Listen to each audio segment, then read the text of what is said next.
सनी पाजी, दो तीन चीज़ें और आपसे पूछनी थी, मतलब इंडेक्स को लेके अदरवाइज, कि इस बार के जो अर्निंग हमने देखे हैं अब तक, क्योंकि अब मिड कैप स्मॉल कैप की अर्निंग भी बढ़नी शुरू हो गई है, सो ये अर्निंग से कितने आप सेटिस्फाई हो कि क्या ग्रोथ का जो नंबर हम देख रहे हैं ये रीजनेबल है कि नहीं, पहला पार्ट। और यहाँ से आप क्या पिक कर पाए हो, कोई डाइवर्सिफाइड स्टॉक या डाइवर्सिफाइड सेक्टर जो आपको लग रहा है कि यहाँ पिक किया जा सकता है? अगेन अर्निंग से एक चीज तो पक्का है कि जो अर्निंग ग्रोथ का जो कहीं ना कहीं अर्निंग ग्रोथ में जो स्लो डाउन हुआ था पिछले सितंबर क्वार्टर से, वो अब लग रहा है कि आने वाले समय में जो कि सेकंड हाफ ऑफ FY 26 है, वहां से अर्निंग ग्रोथ में पिकअप होते हुए नजर आएगा। तो अगर मैं एनालिस्ट कम्युनिटी के लैंग्वेज में बात करता हूँ, तो जो अर्निंग डाउनग्रेड का जो साइकिल है वो खत्म होते नजर आ रहा है, और ये एक्सपेक्टेशन है कि बिगिनिंग थर्ड क्वार्टर ऑनवर्ड्स हम अर्निंग अपग्रेड की बातें अब सुनने लगेंगे बहुत से सेक्टर में और कंपनीज में। तो अगर मुझे जहाँ कुछ कंपनीज के अर्निंग थोड़े बेहतर लगे वो ऑटो ऑब्वियसली, जिस तरह से हमने डिस्कशन भी किया कि ऑटो में मोमेंटम काफी स्ट्रांग बना हुआ है। बैंकिंग, अगेन बैंकिंग के earning in line with expectation थे, क्योंकि सभी को पता था कि निम प्रेशर में रहेगा और शायद क्वार्टर 3 में बॉटम आउट होते नजर आएगा अगर RBI की ओर से और कोई रेट कट नहीं आता है तो। अगेन मुझे लगता है कि होटल सेक्टर की जो अर्निंग्स है वो रिलेटिवली बेहतर रही थी। यूजुअली जो 2Q होता है मानसून सीजन, थोड़ा सीजनली वीकर क्वार्टर होता है, बट डिस्पाइट ऑफ दैट हमने ITC होटल के नतीजे देखे, काफी रोबस्ट आए। सामी होटल के नतीजे काफी रोबस्ट आए। तो मुझे लगता है कि होटल सेक्टर अब तक मुझे एक स्टैंड आउट सेक्टर नजर आया अगर हम अर्निंग की बात करें। कंज्यूमर स्टेपल में नेस्ले के नंबर देखकर मुझे लगता है कि वहां भी कहीं ना कहीं एक रिवाइवल का स्कोप है, कि क्वार्टर 3 ऑनवर्ड्स कंज्यूमर स्टेपल्स में भी एक अच्छी खासी वॉल्यूम ग्रोथ आने वाले समय में आनी चाहिए। और NBFC sector which is one of the key beneficiary, जिसमें इमीडिएटली हमने इम्पैक्ट देख रहे हैं कि कॉस्ट ऑफ फंड रिड्यूस हुआ है, तो NBFC के नतीजे काफी अच्छे आ रहे हैं। पूनावाला के नतीजे हमने देखा, काफी रोबस्ट नतीजे पूनावाला ने पेश किए थे। तो I think NBFC and hotel, this are the two sector which, जो मुझे लगता है कि एक स्टैंड आउट नंबर अब तक के जो अर्निंग नंबर आए उसके हिसाब से नजर आ रहे हैं। तो सनी पाजी, वो अल्कोहल को लेकर कुछ कहोगे क्या? आपने होटल की बात करी, बढ़िया नंबर आ रहे हैं, अल्कोहल के भी नंबर सो फार अच्छे आ रहे हैं। आजकल ले रहे हो क्या, मतलब स्टॉक? डेफिनेटली नंबर अच्छे आए। रैडिको के तो नंबर बेहतरीन ही थे, और आज यूनाइटेड स्पिरिट्स के नंबर है, तो उम्मीद करता हूँ कि यूनाइटेड स्पिरिट्स में भी एक बेहतर नंबर कंपनी पेश करेगी। और obviously on the top of that wedding season और फेस्टिव सीजन दिसंबर क्वार्टर में कैप्चर होगा, तो वहाँ भी एक सीजनली स्ट्रॉन्ग क्वार्टर होता है, तो ऑब्वियसली अल्कोहल सेक्टर भी अच्छा ही लगता है यहाँ से आने वाले समय में। कोई पिक जाने से पहले जो आपको लग रहा है कि हाँ इनको देखा जाता? पिछली बार आपने बेलराइज बताया था, शायद ज़बरदस्त तेज़ी आई थी उसके बाद वहाँ पर। अब कोई नाम जो आप आइडेंटिफाई कर पा रहे हो? हाँ, अगेन सुमित जी, मैं ऑटो एंड्स पर बेट करना चाहूंगा, जिस पर हमने चर्चा भी की। FIEM और सुब्रोस, ये दो कंपनीज को मैं रिकमेंड करना चाहूंगा। दोनों ही कंपनीज अपने अपने प्रोडक्ट सेगमेंट में मार्केट लीडर हैं, और मुझे लगता है कि जिस तरह से auto sales number play out हो रहे हैं, ये दोनों कंपनीज के नतीजे भी आने वाले क्वार्टर में बेहतर होना चाहिए। तो दोनों ही कंपनी को 15 से 20% के अपसाइड के टारगेट से आने वाले 6 से 12 महीने के पीरियड के लिए पोर्टफोलियो में एक्यूमुलेट किया जा सकता है। तो FIEM इंडस्ट्रीज और सूरी ब्रदर्स यानी कि सुब्रॉस, इन दोनों के ऊपर आप बेट कर सकते हैं। ये सनी पाजी की तरफ से दो नाम आपको दिखाई पड़ रहे हैं। बहुत बहुत शुक्रिया सनी पाजी, हमारे साथ जुड़ने के लिए, बातचीत करने के लिए, कार्यक्रम का हिस्सा बनने के लिए। कोई डिस्क्लेमर जाने से पहले आप देना चाहो? डिस्क्लेमर यही रहेगा कि जो भी स्टॉक की हमने यहाँ चर्चा करी, ये मेरी कहीं भी इसमें पर्सनल पोजीशन नहीं है, बट डेफिनेटली SBI सिक्योरिटीज के क्लाइंट को ये हमने कहीं ना कहीं कोई प्रोडक्ट में रिकमेंड किया होगा। चलिए, बहुत बहुत शुक्रिया सनी पाजी। बाकी मुंबई आते हैं तो आपसे मुलाकात करते हैं, इस बार ही पक्का मुलाकात होगी, तो आपसे आता हूं और वहां पर मुलाकात करता हूं। लेकिन बहुत बहुत शुक्रिया सर हमारे साथ जुड़ने के लिए और कार्यक्रम का हिस्सा बनने के लिए। अब एक मित्र से विदा लेने के बाद दूसरे मित्र की तरफ चलते हैं, जो कि लखनऊ में हमारे साथ मौजूद हैं। वो हैं हमारे मानस जी। मानस जी नमस्कार, स्वागत है कार्यक्रम में। पहले तो बताओ सर कि बाजार कैसा लग रहा है, क्योंकि आज हालात थोड़े से ढीले ज़रूर हैं, लेकिन ऐसा कोई डर का माहौल तो नहीं है। आप कैसे देख रहे हो? नमस्कार सुमित भाई। तो देखिए, मैं पहले तो मेरा क्वेश्चन को आंसर आपको देना पड़ेगा कि आप लखनऊ आए और आप मिले नहीं। नहीं नहीं, मैं इस बार लखनऊ भी नहीं आया, पेरेंट्स आ गए थे दिल्ली, तो मैं लखनऊ गया नहीं। ओके। वरना मैं आपसे ज़रूर मिलता। वो पिछला वाला मैं भूला नहीं हूँ सर, कि आऊँगा तो ज़रूर आऊँगा आपके पास, तो वो तो मतलब ही नहीं है। लेकिन अभी के केस में पेरेंट्स आए थे दिवाली के लिए, तो इसलिए नहीं जा पाया। सो आप बताओ कि क्या लग रहा है मार्केट्स? तो देखिए, कंसोलिडेशन है, अंडरटोन बुलिश है, क्योंकि जो कंसोलिडेशन है ये 10 डे मूविंग एवरेज के ऊपर हो रहा है। मेरा समझना है कि जब तक इस रेंज में निफ्टी ट्रेड करता रहेगा तब तक कोई दिक्कत नहीं है, आप अपनी लॉन्ग पोजीशन को होल्ड कर सकते हैं। अगर एक स्टॉप लॉस लगाना हो तो वो 25,700 का होगा। 25,700 के स्टॉप लॉस से आप पोजीशन को, निफ्टी में लॉन्ग पोजीशन को होल्ड कर सकते हैं। हालांकि अगर एक फ्रेश खरीदारी करने का ट्रेड लेना है तो वो 26,100 के ऊपर लेना है। 26,100 के ऊपर निफ्टी निकलेगा तो जो ऑल टाइम हाई 26,270 का है, निफ्टी उसको टच करने की कोशिश करेगा। अभी तक का व्यू पॉजिटिव है और मेरा समझना है कि अगर किसी ने लॉन्ग पोजीशन बनाई है तो 26,270 के टारगेट के लिए आप पोजीशन को होल्ड करें और 25,700 का स्टॉप लॉस निफ्टी पे लगा रहे। जहां तक बात बैंक निफ्टी की है, देखिए बैंक निफ्टी में एक हाई टॉप हायर बॉटम्स का ट्रेंड पहले से बना रहा है और कंसोलिडेशन यहां पर भी है और यहां पर भी 10 डे मूविंग एवरेज के ऊपर कंसोलिडेशन हो रहा है। तो जब तक 57,700 के ऊपर बैंक निफ्टी ट्रेड करता रहेगा तब तक कोई दिक्कत की बात नहीं है, अपनी लॉन्ग पोजीशन में बने रहिए। जो टारगेट होगा वो कहीं कहीं ना कहीं 59,000 के आसपास का बैंक निफ्टी में भी हो सकता है।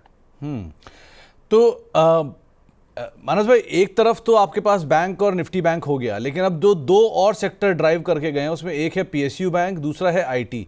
इन दोनों को आप कैसे देख रहे हो? तो देखिए, नो डाउट जो निफ्टी पीएसयू बैंक स्टॉक्स है वो काफी बेहतरीन लगते हैं। अगर हम इंडेक्स की बात करें तो वहां पर भी काफी स्ट्रेंथ लग रही है। अगर पीएसयू बैंकिंग में ट्रेड करना हो तो मेरे मेरे ख्याल से सबसे बढ़िया अभी भी स्टेट बैंक ऑफ इंडिया है।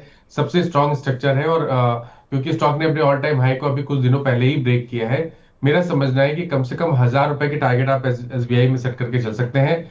करंट लेवल्स पे खरीदारी कर रहे हैं तो आपको 924 के नीचे स्टॉप लॉस लगाना है। लेकिन अगर आप छोटे बैंक या तो जो मिड कैप बैंक है वहां पर ध्यान दें तो बैंक ऑफ बड़ौदा का स्ट्रक्चर बहुत पॉजिटिव लगता है। हालांकि पिछले 2 दिनों से हम कंसोलिडेशन देख रहे हैं लेकिन वीकली चार्ट तो बेहतरीन है। मेरा समझना है कि स्टॉक में 294 के लेवल्स को टच करने का पोटेंशियल है, इसमें समय लग सकता है। तो एक पोजिशनल ट्रेड लिया जा सकता है। 264 के स्टॉप लॉस से पोजिशनल ट्रेड ले और टारगेट आपको 294 तक के बैंक ऑफ बड़ौदा में भी देखने को मिल सकते हैं। तो बैंक ऑफ बड़ौदा एक बेटर साइड पे दिखाई पड़ रहा है। एक बारी जरा सीएट का शेयर देखना, आज अभी अभी एक स्पाइक आया तो इसलिए इस पे पहले बात कर रहा हूँ, बाकी फिर हम सवाल पे तो पहुंचेंगे ही। लेकिन सीएट में एक जंप आया है और डे हाई के आसपास पहुंच गया, 4200 के करीब आ रहा है। ये शायद वापस अपने नए हाइस को रिज्यूम करने की कोशिश कर रहा है। आई थिंक नंबर्स भी आए थे, जेके टायर के बढ़िया नंबर आए। इसको आप कैसे देख रहे हो? तो देखिए, पिछले 3-4 हफ्तों में अगर आप देखें तो 3300 से लेकर 4400 रुपए तक की रैली देखने को मिली थी। पिछले 3-4 दिनों में स्टॉक करेक्ट हुआ, 10 डे मूविंग एवरेज पे सपोर्ट लेके आज रैली रिज्यूम हुई है। मेरा समझना है कि एक बढ़िया बाइंग अपॉर्चुनिटी है। 20 डे मूविंग एवरेज के नीचे स्टॉप लॉस लगाइए तो 3850 के नीचे स्टॉप लॉस लगा के एक पोजीशन ट्रेड लिया जा सकता है। आपके जो टारगेट रहेंगे वो कहीं ना कहीं 4650 के आसपास के सीएट में हो सकते हैं। 4650 के आसपास कहीं जाता हुआ दिखाई पड़ेगा। नहीं, नए हाइस यहाँ शायद रिज्यूम होते हुए दिखाई पड़ सकते हैं स्टॉक के। वैसे भी एक अच्छी तेजी आई तो इसलिए इस पर बात करना अभी ज़रूरी था। अब शुरुआत करते हैं ज़रा सवाल जवाब के सिलसिले की। सबसे पहला सवाल जो आया है वो है नैन्सी जी का। ये आपसे कैंप्स को लेकर एक सवाल पूछ रही हैं और मतलब एक बारी इनके कैश का शेयर और एफ&ओ दोनों देख कर बताइए करना क्या चाहिए। इन्होंने 3830 रुपये के दाम पे खरीदारी कर रखी है और बेल राइज यहाँ पर एवरेज करें या बनी रहें? तो देखिए, अगर हम कैम्प्स की बात करें, कैम्प्स में कंसोलिडेशन दिख रहा है तो शॉर्ट टर्म ट्रेड अगर किसी ने लिया है तो वो होल्ड कर सकते हैं क्योंकि 200 मूविंग एवरेज को स्टॉक ने वापस रीगेन किया है। ऊपर की तरफ ध्यान रखिए, 4050 के आसपास एक रेजिस्टेंस दिखता है। तो अगर एक रैली देखने को मिले और 4025 के आसपास के भाव देखने को मिले तो कैम्प्स में एक और प्रॉफिट बुक करना चाहिए, क्योंकि अगर आप वीकली या मंथली चार्ट पे जाएंगे तो वहां पर कोई खास ट्रेंड दिख नहीं रहा है। तो medium to long term trend sideways है। शॉर्ट टर्म में एक स्ट्रेंथ आपको देखने को मिल सकती है जिसमें शायद आपको 4025 तक के स्तर देखने को मिल सकते हैं। बेल राइज की जहां तक बात है, देखिए बेल राइज में भी कंसोलिडेशन है। अगर हम मंथली या वीकली चार्ट देखते हैं तो वहां पर तो कोई दिक्कत लगती नहीं है, बहुत ज्यादा डेटा नहीं है, तो लॉन्ग टर्म के टारगेट्स देना मुश्किल है मेरे लिए। लेकिन अगर आपके पास पोजीशन है तो यहाँ पर बने रहिए। 144 144 रुपए का स्टॉप लॉस लगाना है। 156 रुपए के ऊपर अगर स्टॉक निकलेगा तो उसके ऊपर आपको 164 तक की रैली स्टॉक दिखा सकता है। तो बेल राइज को लेकर भी एक राय आपको दी गई है और सीडीएसएल के हिसाब से भी। राहुल जी का एक सवाल आया है आइडिया के ऊपर। ऑब्वियस सी बात है, यहाँ पर वही है कि भाव जीने नहीं देता, खबर मरने नहीं देती, शेयर उसी के बीच में घूमता रहता है। 2 दिन पहले जरा इसका 5 दिन का चार्ट या 1 महीने का चार्ट लाइए, सिचुएशन देखिए कितनी बढ़िया थी। ये शेयर चला जहाँ से वहीं घूम के आ गया। 8 रुपये 8.5 रुपये से चला, 10 रुपये तक की तेज़ी दिखाई, फिर घूम घाम के वहीं 8.5 रुपये आ चुका है। मानस सर क्या करें इसमें अब? तो देखिए स्टॉक बहुत बार ट्रेडिंग अपॉर्चुनिटी देता है, और अभी मेरे ख्याल से 3 या 4 हफ्ते पहले स्टॉक ने एक ट्रेडिंग अपॉर्चुनिटी दी थी, जब स्टॉक ने हायर टॉप्स हायर बॉटम्स का कंफर्मेशन 7.5 रुपए 8 रुपए के आसपास देखा था। उसके बाद स्टॉक ने 200 मूविंग एवरेज को ब्रेक किया, तो वहां पर अपॉर्चुनिटी थी। वहां पर आप खरीदारी करके एक एक 1.5 रुपए 2 रुपए की रैली में आप निकल सकते थे, तो ये ट्रेडिंग अपॉर्चुनिटी थी। लेकिन मीडियम टू लॉन्ग टर्म का व्यू अभी भी क्लियर नहीं है। मैं नहीं समझता कि मीडियम टू लॉन्ग टर्म के लिए स्टॉक में निवेश करना चाहिए, क्योंकि काफी न्यूज ड्रिवन है, और कोई भी निगेटिव न्यूज वापस डाउन ट्रेंड चालू कर सकती है। इसलिए अगर आपके आपके पास long position medium to long term के लिए है, तो आपको 7.5 रुपए का स्टॉप लॉस लगाना है। खरीदारी करने की राय नहीं रहेगी यहाँ पर। तो नई खरीदारी की राय आपको नहीं दी गई है, लेकिन हाँ ट्रेडिंग अपॉर्चुनिटी देता रहता है, सो उस हिसाब से आप अदरवाइज को देखना। एक सेजल जी का सवाल आया है सन फार्मा को लेके, 1668 रुपए के दाम पे खरीदारी की है, लॉन्ग टर्म का इनका व्यू है, क्या करना चाहिए? तो देखिए सन फार्मा में अगर लॉन्ग टर्म के लिए पोजीशन को होल्ड किया तो आप होल्ड कर सकते हैं, लेकिन कोई बहुत क्लियर ट्रेंड नहीं दिख रहा है medium to long term chart पे। केवल इतना है कि स्टॉक अपने 200 मूविंग एवरेज के ऊपर निकला है, तो पॉसिबिलिटी है कि एक रेजिस्टेंस जो मीडियम टर्म चार्ट पे 1760 के आसपास है, उसको स्टॉक ब्रेक कर सकता है। तो अगर वो ब्रेक होगा तो मीडियम टू लॉन्ग टर्म का ट्रेंड बुलिश होगा, बट अभी के लिए आप पोजीशन को होल्ड कर सकते हैं और 1620 रुपए के नीचे स्टॉप लॉस लगा सकते हैं। ओके, एक सवाल आया है रवि कनौजिया साहब का, ये पूछ रहे हैं कि इनके पास आईएनएस ग्रीन एनर्जी के शेयर हैं, 200 शेयर हैं 129 रुपए के दाम पर। अगर आप ट्रैक कर पा रहे हो, क्योंकि मेरे पास तो इसका दाम नहीं खुल रहा, आईएनएस ग्रीन एनर्जी, शायद आइनॉक्स ग्रीन एनर्जी की ये बात आइनॉक्स होगा जी। हाँ जी, तो यहाँ पे इन्होंने खरीदारी कर रखी है, और खरीदारी है 129 रुपए के दाम पर, 200 शेयर हैं, क्या करना चाहिए?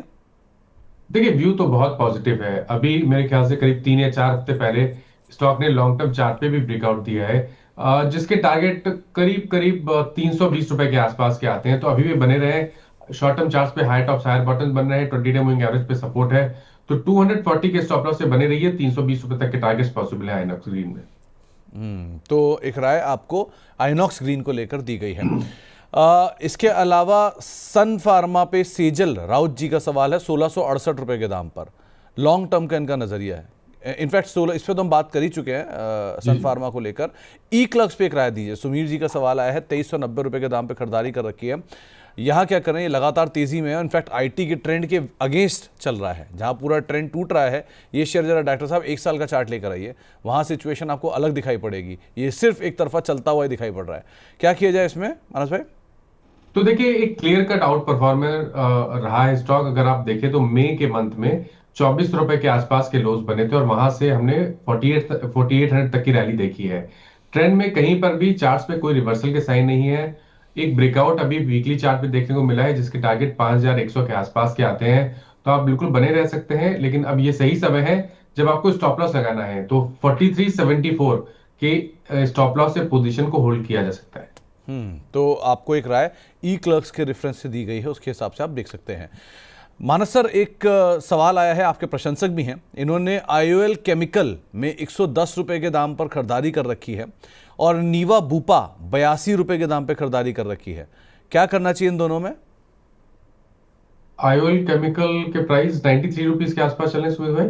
110 रुपए पे इन्होंने खरीदारी करी हुई है। ओके, तो देखिए ये स्टॉक में अगर हम पिछले करीब 3-4 हफ्ते देखें तो काफी डिसअपॉइंट किया है स्टॉक ने। 125 रुपए के आसपास के हाइस बने थे, वहां से लोअर टॉप्स लोअर बॉटम्स बनाना शुरू किया, और अपने 200 डे मूविंग एवरेज के आसपास ट्रेड कर रहा है। तो अगर आपके पास लॉन्ग पोजीशन है तो आपको जरूर से 87 का स्टॉप लॉस लगाना है। अगर 87 के नीचे जाएगा तो फिर दिक्कत बढ़ेगी, इसलिए आपको 87 के नीचे तो अपनी लॉन्ग पोजीशन से निकल जाना है। स्ट्रेंथ अब तभी आएगी जब स्टॉक 102 रुपए के ऊपर निकलेगा। अगर 102 रुपए के ऊपर निकला तो वापस आपको 125 तक की रैली स्टॉक दिखा देगा, बट अभी तक के पैटर्न को देख के पॉजिटिव नहीं है, इसलिए 87 का स्टॉप लॉस जरूर से लगा लें स्टॉक में। दूसरा स्टॉक आपने नीवा बूपा का बोला। देखिए नीवा बूपा में भी ट्रेंड नेगेटिव लगता है, बहुत ज्यादा प्राइस हिस्ट्री नहीं है, तो medium to long term view देना मुश्किल है। लेकिन शॉर्ट टर्म का ट्रेंड नेगेटिव लगता है, स्टॉक 20 डे मूविंग एवरेज के ऊपर सस्टेन नहीं कर पा रहा है, तो स्ट्रेंथ तो आपको केवल और केवल 80 रुपए के ऊपर ही देखने को मिलेगी। उससे पहले इस सराउंड रैलीज का ही स्टॉक बना रहेगा। ये भी ध्यान रखिए कि अगर इस बार 7350 के नीचे गया तो आपको शायद 70 रुपए तक के प्राइस भी देखने को मिल जाएगा। आबिद साहब जो कि हमारे मेंबर भी हैं, इनका एक सवाल आया है, इनके पास एसोसिएटेड एल्कोहल के 200 शेयर हैं, शॉर्ट टर्म के लिए इन्होंने 1012 पे लिए थे, और मतलब लकी रहे कि आज में शेयर 1158 11% ऊपर है, ज़बरदस्त तेज़ी में डे हाई पर। क्या करना चाहिए इसमें? नहीं, मैं इसके चार्ट्स नहीं देख पा रहा हूँ। एसोसिएटेड नहीं, एल्कोहल, BSC कोड 507526। नहीं,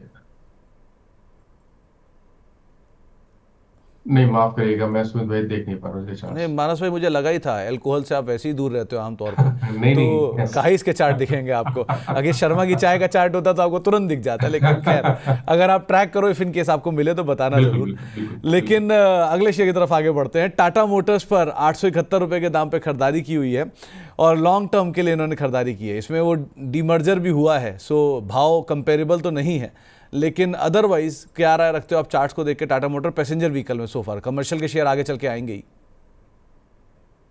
तो देखिए, अब मेरे ख्याल से तो अभी यहाँ पर स्टॉक से फ्रेश खरीदारी ना करें। खरीदारी करने के लिए 416 रुपए के ऊपर अगर स्टॉक निकले तभी खरीदारी करनी है, उससे पहले खरीदारी नहीं करनी है। अगर हम बिल्कुल शॉर्ट टर्म ट्रेंड की बात करें, वो थोड़ा निगेटिव लगता है। अब अगर ये 405 के नीचे जाएगा तो गिरावट बढ़ सकती है, उस केस में शायद आपको 395 तक के भाव भी स्टॉक दिखा सकता है। एक और सवाल आया है सिरमा SGS को लेकर भी, यहाँ पर क्या करना चाहिए? इन्होंने खरीदारी कर रखी है इस शेयर में 780 रुपए के दाम पर, और ये शेयर भी एक तरफा तेजी में है। कल भी इसमें एक न्यूज़ फ्लोज आई थी बढ़िया, 856 पे सॉरी इनकी खरीदारी है। क्या करना चाहिए? देखिए, एक वीकली चार्ट पे एक फ्लैग पैटर्न बन रहा है, क्योंकि अगर पिछले करीब 10 हफ्ते आप देखें तो 870 और 740 की रेंज में स्टॉक ट्रेड कर रहा है। तो ये एक फ्लैग पैटर्न बन रहा है। जब भी 870 के ऊपर का ब्रेकआउट देखने को मिलेगा तो उसके ऊपर आपको 150 रुपए तक की रैली देखने को मिल सकती है। तो आप बिल्कुल बने रहिए। मेरे ख्याल से स्टॉप लॉस जरूर लगाइए, 720 रुपए के नीचे स्टॉप लॉस लगा के होल्ड करिए। लेकिन अगर 870 के ऊपर निकला तो आपको शायद 1000 रुपए तक की रैली स्टॉक दिखा देगा। डॉक्टर रेड्डी अर्पित साहब का एक सवाल आया है, इन्होंने इसमें खरीदारी कर रखी है और करीब करीब 1250 रुपए के दाम पर ये शेयर लेकर बैठे हैं। यहाँ पर क्या करना चाहिए? आज न्यूज़ फ्लोज भी थे नेगेटिव, उसका भी एक इम्पैक्ट दिख रहा है, 4.5% नीचे है। क्या करें? तो देखिए, न्यूज पे स्टॉक गिरा है तो अभी हमें टेक्निकल लेवल्स ध्यान रखने हैं। अगर कोई बहुत ही इंपॉर्टेंट सपोर्ट ब्रेक करेगा तो आपको लॉन्ग पोजीशन से निकलना पड़ेगा। तो मीडियम टर्म चार्ट पे एक बहुत ही स्ट्रांग सपोर्ट है 1175 का। अगर 1175 के नीचे जाए तो आपको डेफिनेटली स्टॉक से निकलना चाहिए, क्योंकि उसके बाद जब गिरावट बढ़ेगी तो आपको शायद 1050 तक के भाव भी देखने को मिल जाएंगे। तो 1174 के नीचे स्टॉप लॉस जरूर लगाइए। ऊपर की तरफ अब तो स्ट्रेंथ आपको तभी देखने को मिलेगी जब 200 डे मूविंग एवरेज के ऊपर निकलेगा, जो अभी के लिए 1260 के आसपास है। तो 1260 के आसपास कहीं निकलता है उसके बाद यहाँ पर थोड़ी और मूव आते हुए दिखाई पड़ सकती है। सोनी कुमारी जी का एक सवाल आया है, मॉस्चिप पर 271 रुपए के दाम पे खरीदारी है और इसमें पीछे बहुत तेजी भी आई थी, हाल फिलहाल में वापस अब थोड़ा ठंडा पड़ा है। क्या करा जाए? तो देखिए, मॉस्चिप में अगर आपको आपके आपके पास पोजीशन थोड़े लॉन्ग टर्म के लिए, तब तो कोई दिक्कत नहीं है, मेरे ख्याल से तो बने रह सकते हैं। लॉन्ग टर्म का मीनिंग आने वाले करीब 3 से 6 महीने का है, क्योंकि लॉन्ग टर्म चार्ट बहुत लंबे समय के नहीं है। तो 3 से 6 महीने की पोजीशन है तो आप बने रहिए। स्टॉप लॉस आपको 217 रुपए 217 के नीचे लगाना है।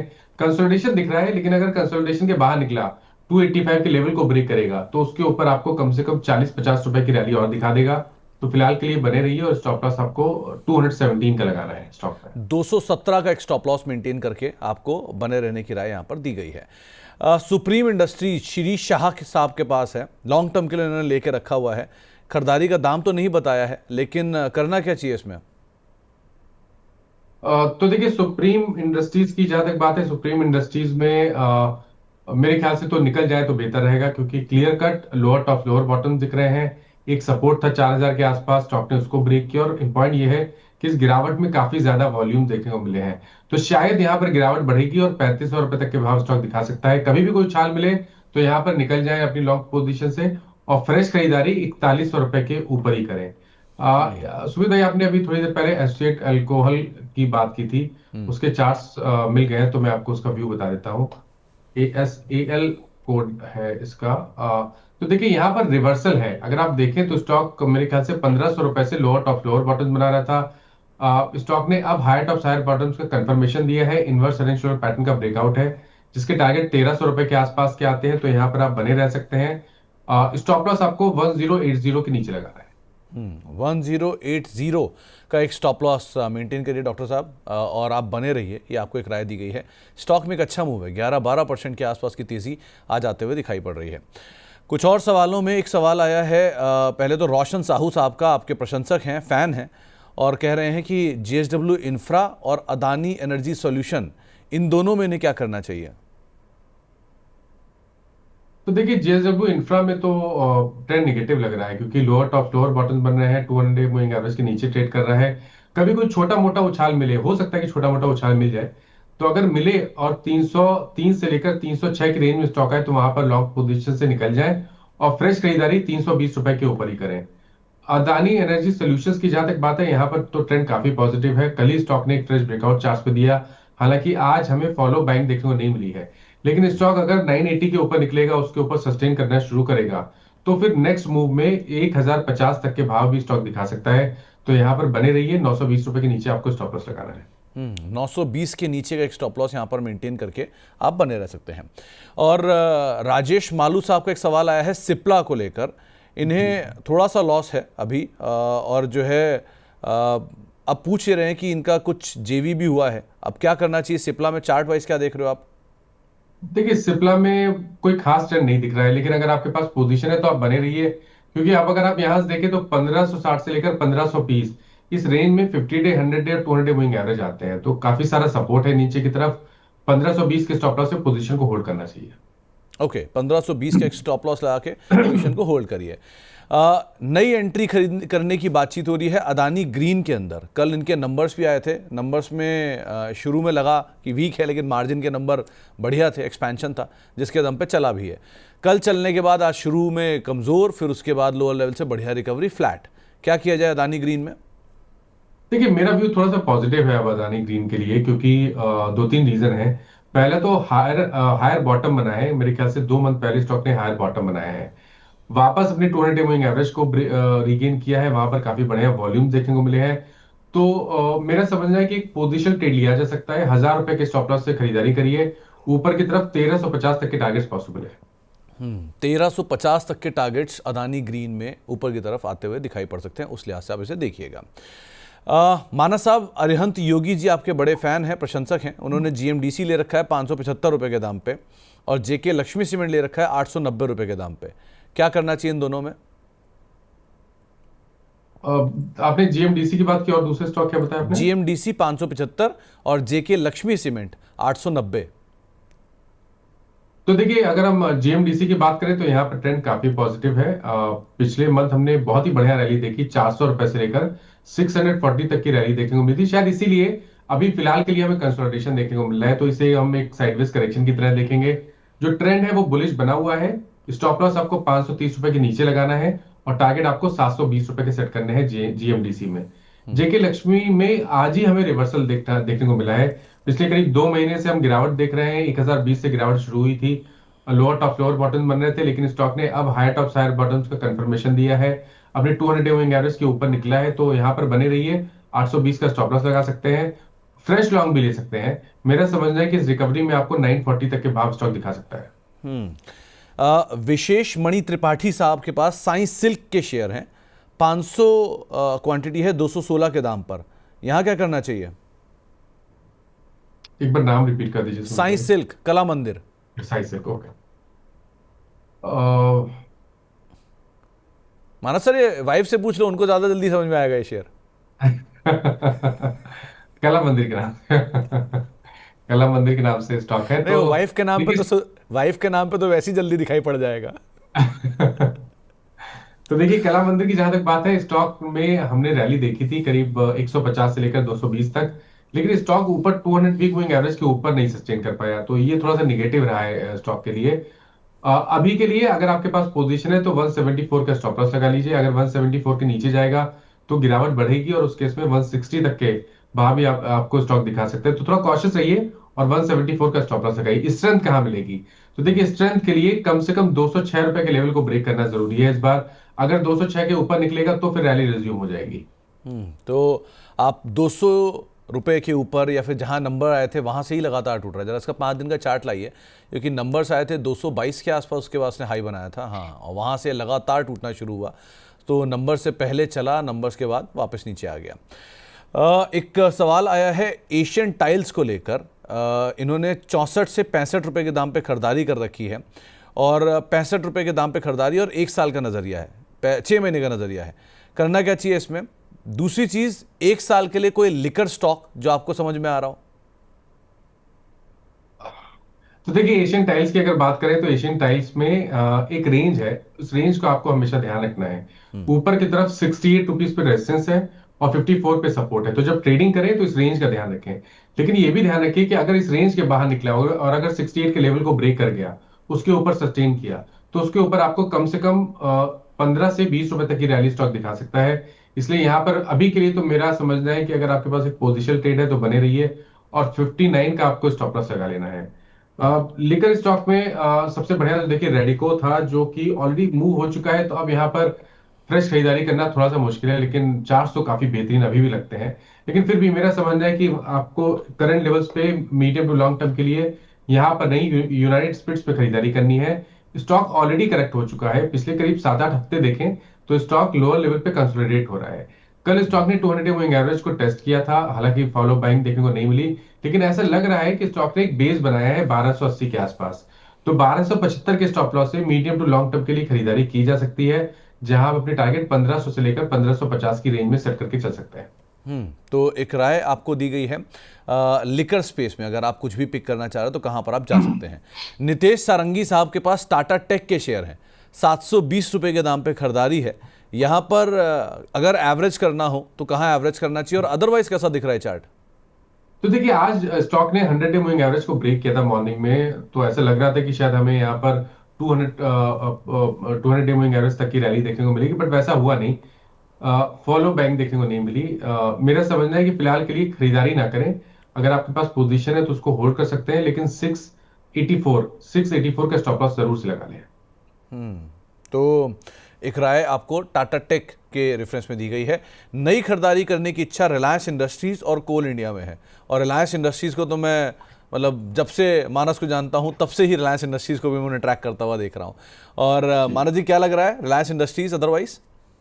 देखिए, रिलायंस का जो शॉर्ट टर्म ट्रेंड है वो अभी पॉजिटिव है, क्योंकि हायर टॉप्स हायर बॉटम दिख रहे हैं चार्ट्स पे। जो नेक्स्ट टारगेट होगा वो 1550 का होगा। अब अगर हम लॉन्ग टर्म चार्ट की बात करें तो लॉन्ग टर्म चार्ट भी बुरे नहीं लगते हैं। जब स्टॉक करेक्ट हुआ था तो उसने 50% रिट्रेसमेंट लेवल पे सपोर्ट लेके रैली दिखाई है। मेरा समझना है कि medium to long term trend भी पॉजिटिव है। आप उम्मीद कर सकते हैं कि इस बार शायद 1550 के लेवल को ब्रेक करके 1650 से 1700 रुपए तक की रैली स्टॉक दिखा सकता है।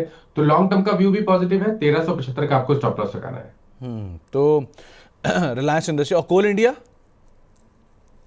कोल इंडिया, ओके। तो देखिए, कोल इंडिया अभी कल ही स्टॉक क्रैक हुआ था, अपने 20 डे मूविंग एवरेज के नीचे फिसला था। आज हमें पुल बैक देखने को मिला है, लेकिन फिर भी मेरा समझना है कि यहाँ पर आपको फ्रेश लॉन्ग नहीं बनाने हैं। आपके पास पोजीशन है लॉन्ग साइड पे, तो 378 का स्टॉप लॉस लगा ले। खरीदारी तो केवल 400 रुपए के ऊपर करेंगे। जब 400 रुपए के ऊपर स्टॉक सस्टेन करना शुरू करेगा, तभी यहाँ पर लॉन्ग पोजीशन बनानी चाहिए। ओके, सुमित साहब का एक सवाल आया है। पहले तो आपके प्रशंसक हैं, आपको रिगार्ड्स दे रहे हैं वो। दूसरा, एक्साइड इंडस्ट्रीज है उनके पास 400 रुपए के दाम पे, और हाईटेक पाइप है 121 रुपए के दाम पे। क्या करें इन दोनों में? पहले हमने एक्साइड बोला, राइट? जी। तो देखिए, एक्साइड में थोड़ा कॉशियस रहे हैं, क्योंकि एक्साइड सस्टेन नहीं हो पा रहा है ऊपर के लेवल पे। अगर आप देखें तो लगातार सेलिंग प्रेशर देखने को मिल रहा है। लोअर टॉप लोअर बॉटम दिख रहे हैं। 200 डे मूविंग एवरेज के नीचे ट्रेड कर रहा है। एक प्राइस सपोर्ट है 364 का। अगर 364 के नीचे जाएगा तो आपको लॉन्ग पोजीशन से निकलना पड़ेगा। स्ट्रेंथ आपको केवल 414 के ऊपर ही देखने को मिलेगी स्टॉक में। दूसरा स्टॉक रिपीट कर दीजिए प्लीज। दूसरा हाईटेक पाइप करीब करीब 121 पे खरीदारी है इनकी। ओके, तो देखिए, यहाँ पर पोजीशन को होल्ड करें, क्योंकि यहाँ पर जो कंसोलिडेशन हो रहा है उसकी वजह से एक फ्लैग पैटर्न बन रहा है। तो आप उम्मीद कर सकते हैं कि फ्लैग पैटर्न का ब्रेकआउट हमें ऊपर की तरफ देखने को मिलेगा। 125 रुपए के ऊपर आपको 150 तक की रैली स्टॉक दिखा सकता है। तो पोटेंशियल तो डेफिनेटली स्टॉक में है। 104 रुपए का आपको स्टॉप लॉस लगा के चलना है। तो आपके लिए एक राय दी गई है हाईटेक पाइप के रेफरेंस में भी। अंबुजा सीमेंट, शंकर सिंह साहब पूछ रहे हैं कि 590 पे इन्होंने खरीद रखा है, क्या करें? 6 महीने का नजरिया दे सकते हैं इसमें? नहीं, कोई खास व्यू है नहीं अंबुजा सीमेंट का मेरे पास, क्योंकि देखिए यहाँ पर कंसोलिडेशन है। 200 मूविंग एवरेज के आसपास कंसोलिडेशन हो रहा है, तो कोई खास व्यू नहीं है। लेकिन अगर आपके पास पोजीशन है और आप बने रहना चाहते हैं तो 540 का स्टॉप लॉस लगा लीजिए। खरीदारी करने का स्तर है 610 का। अगर 610 610 रुपए के ऊपर निकलेगा तभी खरीदारी करेंगे। ओके, तो 610 के ऊपर निकले तभी आप यहाँ पे खरीदारी करें। पार्था नाथ साहब ने सवाल पूछा है, आईएफबी एग्रो पर 1042 रुपए के दाम पे खरीदारी और पेटीएम पर 1358 रुपए के दाम पे खरीदारी है। इन दोनों में ही शॉर्ट टू मीडियम टर्म ये रह सकते हैं, क्या करना चाहिए? तो देखिए, पेटीएम की जहां तक बात है, मेरा तो व्यू बहुत पॉजिटिव है, मीडियम टर्म के लिए भी, लॉन्ग टर्म के लिए भी, शॉर्ट टर्म के लिए भी। तो पेटीएम में तो आप बने रहिए। मैं दोनों व्यू आपको बता देता हूँ। शॉर्ट टर्म के लिए आपको 1284 के स्टॉप लॉस से पोजीशन को होल्ड करना है। 1360 तक के टारगेट्स पॉसिबल है। लॉन्ग टर्म के लिए अगर आपके पास 6 से 8 महीने का समय है तो आपको स्टॉप लॉस लगाना है 1100 रुपए के नीचे। लेकिन ऊपर की तरफ 1700 से लेकर 1750 तक की रैली स्टॉक दिखा सकता है। दूसरा एग्रो, कौन सा एग्रो आपने बताया था? IFB agro, IFB agro. Okay, तो देखिए, आईबी एग्रो का व्यू भी बहुत पॉजिटिव है। ऑलरेडी हमने यहाँ पर मूव देखा है। 750 से लेकर 1350 तक की रैली स्टॉक दिखा चुका है। अगर आपने लोअर लेवल पे पोजीशन बनाई है तो वहां पर पोजीशन को होल्ड किया जा सकता है। लेकिन ये सही समय है जब आपको स्टॉप लॉस रिवाइज करके 1200 रुपए के आसपास रखना है। अगर 1200 के नीचे जाए तो आपको अपनी लॉन्ग पोजीशन से निकलना पड़ेगा। बट फिलहाल के लिए कोई रिवर्सल के साइन नहीं है, तो 1200 के स्टॉप लॉस से आप बने रह सकते हैं। तो आपको एक राय यहां पर दी गई है। शुभजीत रॉय साहब पूछ रहे हैं कि पटेल इंजीनियरिंग 1 साल के लिए कैसा रहेगा? नहीं, कोई खास व्यू है नहीं, क्योंकि यहाँ पर निगेटिव व्यू है एक्चुअली, मैं बोलूंगा। क्योंकि देखिए, लोअर टॉप लोअर बॉटम बन रहे हैं, 200 वीक मूविंग एवरेज के नीचे ट्रेड कर रहा है। अगर ये 35 रुपए 50 पैसे के नीचे फिसलेगा तो शायद गिरावट में आपको 30 रुपए तक के भाव भी दिखा देगा। तो बिल्कुल यहाँ पर I think medium to long term के हिसाब से अवॉइड करना है स्टॉक को। अ, तो एक राय यहां पर दी गई है। शीतल जी का सवाल है, एम्बर एंटरप्राइजेस पर 8500 रुपए के दाम पर खरीदारी है, यहां क्या करना चाहिए मीडियम टर्म के तो लिए? फिलहाल के लिए जी, तो देखिए, एम्बर में बने रहिए, क्योंकि यहाँ पर पिछले 3-4 हफ्ते से हम कंसोलिडेशन देख रहे हैं। नीचे की तरफ 7800 के आसपास सपोर्ट है, तो 78 रुपए 100 रुपए के स्टॉप लॉस से पोजीशन को होल्ड करना चाहिए। ऊपर की तरफ अगर 8500 के ऊपर निकलेगा, उसके ऊपर सस्टेन करना शुरू करेगा, तो फिर वो फ्लैग पैटर्न का ब्रेकआउट होगा और उस केस में आपको 9200 तक के भाव दिखा सकता है स्टॉक। तो अभी के लिए 7800 के स्टॉप लॉस से पोजीशन को होल्ड किया जा सकता है। तो 7800 का एक स्टॉप लेके आप पोजीशन में बने रह सकते हो। एक निष्ठा जी का सवाल और देखना, ये आईओसी इन्होंने ले रखा है। अब 121 रुपए के दाम पे खरीदारी है, 3 साल होल्ड कर सकते हैं। कल नंबर्स भी आए थे, नंबर्स के बाद तो नहीं चला, लेकिन उसके बाद अदरवाइज तेजी आई इसमें। कल करें क्या आईओसी में? तो देखिए, आईओसी में बने रहे। पहले डिस्क्लोजर है कि ये रिकमेंडेशन हमने अपने क्लाइंट्स को भी दिया हुआ है स्टॉक में। कल भी दिया था और आज भी दिया है। लॉन्ग साइड पे ट्रेंड काफी पॉजिटिव लगता है। मेरा समझना है कि नेक्स्ट टारगेट 190 रुपए तक का हो सकता है। तो बने रहिए, 154 के नीचे स्टॉप लॉस लगा लीजिए। तो आपको एक राय दी गई है आईओसी के रेफरेंस में। इनफैक्ट ये बीपीसीएल, एचपीसीएल और आईओसी तीनों में से कुछ पिक करना हो तो देखिए, मेरा फेवरेट तो इस टाइम के लिए तो आईओसी है, लेकिन अगर आप देखें तो बीपीसीएल एचपीसीएल दोनों के चार्ट्स अच्छे लगते हैं। ट्रेडिंग के हिसाब से आप बीपीसीएल में करंट लेवल्स पे खरीदारी कर सकते हैं। स्टॉप लॉस आपको 352 के नीचे लगाना है और 370 रुपए तक के टारगेट्स बीपीसीएल में पॉसिबल है। सिद्धार्थ साहब का एक सवाल आया है, उनके पास एथर एनर्जी के शेयर हैं 725 रुपए के दाम पे, और जीएम ब्रिवरीज है 1185 के दाम पे। जीएम ब्रिवरी चला है बहुत बढ़िया पीछे की तरफ, क्या करना चाहिए इसमें? तो देखिए, एथर में अगर बात करें तो यहाँ पर थोड़ा कॉशियस है। ये स्टॉक ने लोअर टॉप लोअर बॉटम का कंफर्मेशन दिया है।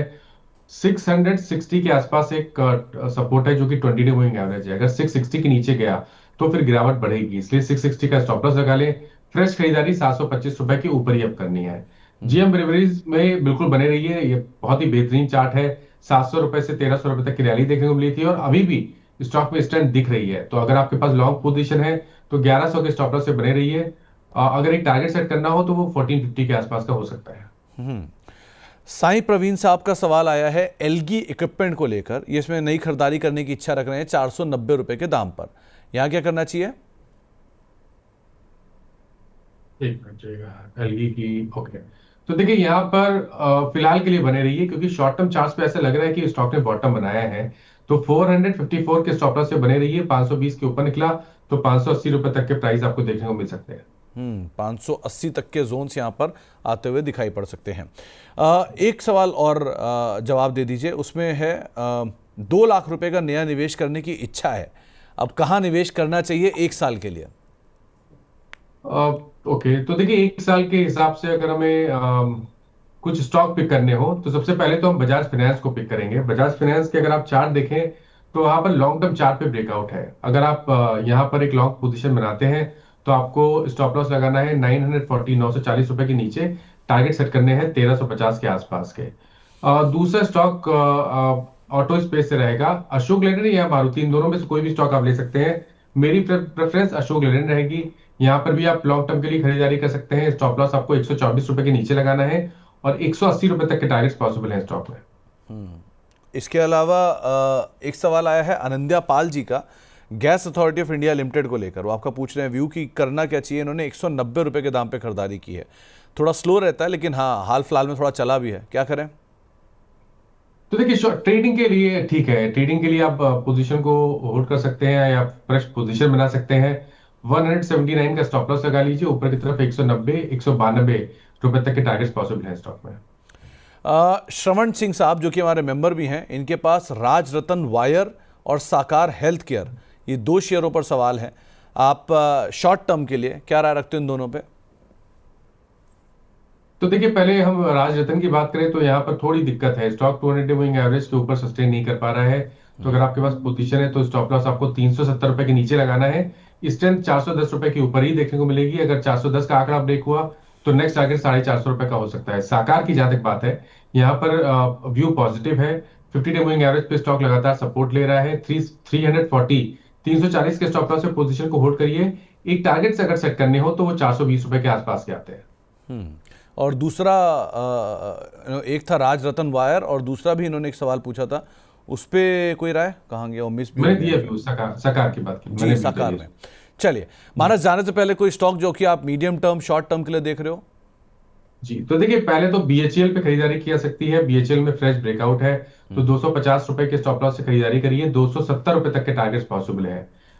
इसके अलावा ओबराय रियल्टी पे भी ध्यान दीजिए। ओबराय रियल्टी में हाई टॉप साइड बॉटम्स का कंफर्मेशन है। फ्रेश ब्रेकआउट चार्ट पे देखने को मिला है। तो 1730 के स्टॉप लॉस से खरीदारी करेंगे। 1820 तक के टारगेट्स पॉसिबल है। ओके, तो बीएचईएल और ओबरॉय रियल्टी, इन दोनों स्टॉक्स पे आप अदरवाइज नजर रखिएगा। मानस, आप कार्यक्रम में शामिल हुए, आपका बहुत बहुत शुक्रिया। कोई डिस्क्लेमर? थैंक्स। तो देखिए, जिन स्टॉक्स के बारे में बात हुई, किसी भी स्टॉक में मेरा पर्सनल पोजीशन नहीं है, पर इनमें से कुछ स्टॉक ऐसे हैं जो हम लोग अपने क्लाइंट्स को टाइम टाइम रिकमेंड करते रहते हैं, तो उनके पास उन स्टॉक्स में पोजीशन हो सकती है। चलिए, बहुत बहुत शुक्रिया मानस, हमारे साथ जुड़ने के लिए, कार्यक्रम का हिस्सा बनने के लिए और हमारे साथ सभी शेयरों पर चर्चा करने के लिए। जल्दी आपसे अदरवाइज मुलाकात होगी। अब चलते हैं अपने तीसरे गेस्ट के पास जो कि हमारे साथ मौजूद हैं। प्रदीप हल्दर सर मौजूद हैं बातचीत करने के लिए। प्रदीप जी नमस्कार, स्वागत है कार्यक्रम में। जैकेट के अलावा कुछ भी हरा नहीं दिख रहा सर स्क्रीन पर, क्या करना चाहिए मार्केट्स में? गुड मॉर्निंग सुमित सर, आपको एंड मनी नाइन के सारे व्यूअर्स को। देखिए, मुझे लगता है कि सर मैं पॉजिटिव ही हूँ और अभी भी, क्योंकि ये जो करेक्शंस आया है बस छोटा मोटा हेल्थ करेक्शंस के तौर पे मैं देख रहा हूँ। मुझे लगता है कि 25,700 के आसपास देखा जाए तो एक सपोर्ट है और 26,050, 26,100 के आसपास का एक रेजिस्टेंस निकल के आ रहा है। सो ओवरऑल देखा जाए तो शॉर्ट टर्म में एक बार वॉलेटिलिटी मैं एक्सपेक्ट कर ही रहा था, तो जो है कंटिन्यू हो रहा है। जैसे कि मेरा व्यू था 27,500, 28,000, ये तो इसके लिए थोड़ा टाइम चाहिए। इमीडिएट लेवल पे एक तरफा मार्केट नहीं चलेगा। और अगर कल का डेटा हम देखेंगे, परसों का डेटा, वहाँ पे जिस तरीके के रोल ओवर हुआ था, कहीं ना कहीं दोनों तरफा मार्केट चलेगा, एक तरफा मार्केट नहीं चलेगा। कभी बाइंग्स भी दिखेंगे, सेलिंग भी दिखेंगे, तो ये नेचुरल है, कुछ भी प्रॉब्लम नहीं है। निफ्टी बैंक निफ्टी में जो भी निफ्टी मेटल्स पे या बैंकिंग में थोड़ा बहुत प्रॉफिट बुकिंग देखने को मिल रहा है, जस्ट हेल्दी करेक्शन के तौर पे मैं देख रहा हूँ। और पता नहीं सर, आपने कल इतना डिस्कशन किया है जो अल्कोहल स्टॉक्स को लेके। देखिए आज एसोसिएट अल्कोहल और एडीबीएल सब स्टॉक देखिए 10%, 6% ऊपर है आज। सबको वैल्यू बता दी आपने, बातचीत कर करके और आज सबके सब ज़बरदस्त तेज़ी के अंदर आ गए। खैर ये पार्ट एंड पार्सल है, बाजार का नियम है, क्या ही कर सकते हैं इसमें। बीपीसीएल, ये तन्वी जी का एक पहला सवाल आया है। इन्होंने खरीदारी कर रखी है बीपीसीएल में 306। इनफैक्ट दो लोगों के सवाल है, तन्वी जी के पास बीपीसीएल है और रंगनाथ साहब ने बीपीसीएल 306 रुपये पर ले रखा है। क्या करना चाहिए इन दोनों में? आज डे हाई पर है।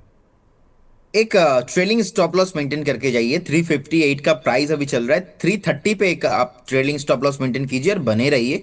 मेक और ब्रेक जोन 370 तक मुझे लगता है कि ये भागेगा। 370 पे एक रेसिस्टेंस है, अगर 370 को होल्ड कर पाता है, ब्रेक होता है, तो फिर से आपको ऑल टाइम न्यू हाइस आपको 400 के ऊपर भी आते हुए दिखाई देंगे। तो अभी के लिए 330 पे एक स्टॉप लॉस मेंटेन कीजिए और बने रहिए। ओके, तो आपके लिए राय यही कि आप बीपीसीएल के अंदर सो फार बने रह सकते हैं। आप अभी होल्ड करिए, 370 तक शायद नियर टर्म में आता हुआ दिखाई पड़ सकता है। एक सवाल आया है मार्क्संस फार्मा पर, रूबी वर्मा जी का सवाल है कि क्या इन दामों पर एंट्री की जा सकती है? देखिए, करेंट जोन से मुझे लगता है कि थोड़ा अवॉइड करना चाहिए। जिस तरीके का चार्ट मैं देख पा रहा हूँ, एक बार मुझे लगता है कि 165 160 के आसपास आता है तो उस एक्यूमुलेशन, उस डीप में आपको एक्यूमुलेशन करना सही होगा, अभी नहीं। तो अभी नहीं, आपको कोई गिरावट मिले आप उसका इस्तेमाल करिएगा फर्दर एवरेज करने के लिए, ये आपको एक राय दी गई है। केफिन टेक 1180 रुपये पर अरविंद पुरोहित साहब ने ऐड कर रखा है, यहाँ क्या करें? बिल्कुल बने रहिए, कोई प्रॉब्लम नहीं है। ओवरऑल आप देखेंगे केफिन टेक, कैम्स, जितने भी ऐसे स्टॉक्स है, मैं तो इसमें बहुत बुलिश हूँ, पॉजिटिव हूँ। मुझे लगता है कि बने रहिए, बहुत जल्दी आपको 1360 एंड 1400 का प्राइस भी आते हुए दिखाई देंगे। सिंह दीवान जी जो कि हमारे मेंबर भी हैं, इनके पास अदानी एनर्जी सोल्यूशन के शेयर हैं 960 रुपये पर, और एसआरएम कॉन्ट्रैक्टर के शेयर हैं करीब करीब 550 रुपये के दाम पर। अगले 3 महीने के लिए ये आपकी राय जानना चाहते हैं, करना क्या चाहिए इनमें? देखिए, एसआरएम कॉन्ट्रैक्टर तो अभी 570 के आसपास है, और डिस्क्लेमर देना चाहूंगा, हमने क्लाइंटों को भी कॉल दिया है। मुझे लगता है कि मैं इसमें पॉजिटिव हूं, और 630 650 तक ये कंटिन्यू रैली जाने के लिए रेडी हो रहा है। आईपीओ हाई लगाया था, उसके बाद लगातार हायर हाई क्लोजिंग दे रहा है। प्राइमरी एंड सेकेंडरी ट्रेंड दोनों पॉजिटिव है। 650 640 ऑन द वे, बिल्कुल बने रहने का सलाह होगा। और अदानी एनर्जी बताया आपने, राइट? जी जी। अदानी एनर्जी सॉल्यूशन अभी 960 के आसपास का प्राइस है, और कल भी मैंने एक कमेंट किया था आपको, उस दिन आपको लेना चाहिए जिस दिन कोई नहीं डिस्कशन करेगा। और देखिए, कल रैली आया, और आज भी सुबह ऑलमोस्ट जो डे हाई था 971, अभी 960 चल रहा है। मुझे लगता है कि अगर किसी को फ्रेश बाय करना है तो 940 930 एक बेस जोन है, वहां पे आपको एक्यूमुलेशन करना चाहिए। बाकी बने रहिए, कुछ प्रॉब्लम नहीं है। विथ स्टॉप लॉस ऑफ 900 के आसपास का एक स्टॉप लॉस मेंटेन कीजिए, बने रहिए। Short term volatile always Adani group में रहेगा। अगर थोड़ा मीडियम टर्म की बात करेंगे तो मुझे लगता है कि ये आपको 1150 1200 भी आते हुए दिखाई देंगे। होल्ड करने का सलाह है। तो फिलहाल बने रहने का सलाह है, लेकिन नई खरीदारी आप तभी करिएगा जब ये डिस्कशन में ना हो, जिसके बारे में कल भी आपको प्रदीप सर ने बताया था। योगेश तिवारी जी पूछ रहे हैं कि वोल्टैम्प में एंट्री की जा सकती है क्या अभी के भाव पे? होल्ड टाइम पे आज एक्चुअल में ब्रेकआउट आया था। एक सेकेंड।